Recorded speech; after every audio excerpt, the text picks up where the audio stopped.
आज की शिक्षाप्रद कहानी का नाम है समाने की शक्ति को अपनाएं।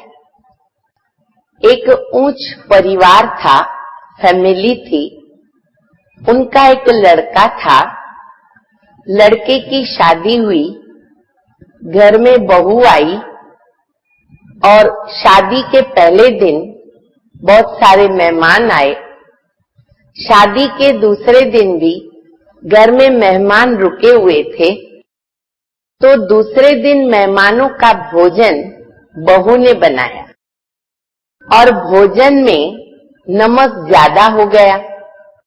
जब भी मेहमान लोग टेबल पर भोजन करने बैठे, जैसे ही उन्होंने अपने मुंह में भोजन डाला तो सब एक दो को देखने लगे। देखते देखते फिर दो तीन लोगों ने कहा, सास को पूछा कि आज का भोजन किसने बनाया है। सास बहुत समझदार थी, गुणवान थी।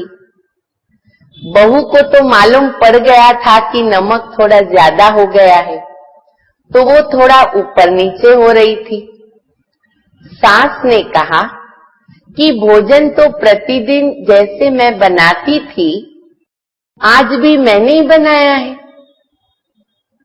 ये सुनकर बहू एकदम शांत हो गई और उसको अपनी सास के ऊपर इतना प्यार आने लगा।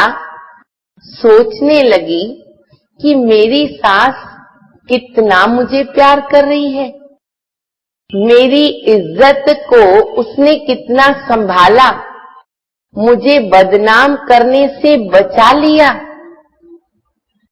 ऐसे सोचते सोचते उनके आंख में प्रेम के, सासू के प्रति आंसू भी आ गए और वो सासू के लिए ऋणी बन गई। जीवन भर उनको सहयोगी बनने के लिए सासू ने उसको बांध दिया, उसको अपना बना दिया।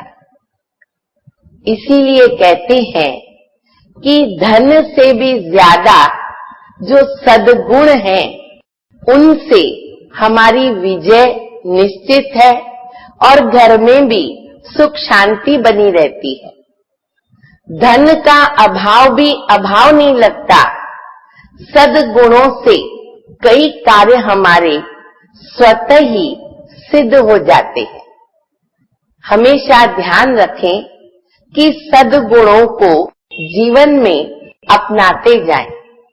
वर्तमान समय जो हम देख रहे हैं, सभी मनुष्य आत्माओं के अंदर इनकी बहुत कमी है और उनके स्थान पर ईर्ष्या, द्वेष, वैर, भावना, विकारों ने स्थान लिया है, जिस कारण से घर घर के अंदर दुख और अशांति चल रही है। परम पिता परमात्मा जो गुणों के भंडार हैं, गुणों के सागर हैं, वे कहते हैं कि बच्चे, हे आत्मा, तू मुझे याद कर, मेरे से सारी शक्तियां प्राप्त करो और उन शक्तियों के आधार पर अपने जीवन के अंदर सद्गुणों को धारण करो, जो हमारी आत्मा के, हमारी खजाने हैं। तो आइए परम पिता परमात्मा को ज्यादा से ज्यादा याद करने का अभ्यास करें, शक्ति लें और अपने जीवन के अंदर सद्गुणों को अपनाएं।